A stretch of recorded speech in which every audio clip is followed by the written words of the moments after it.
Raising the cab up the operator station on a 317G John Deere skid steer compact track loader. This is a 2017.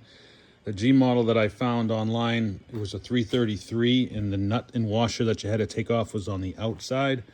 For this model here, they're on the inside. 18 millimeter nut and washer. Take it off one side, take it off the other side.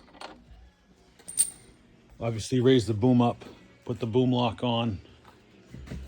Once you do that, shut the door, grab the handle, should lift right up.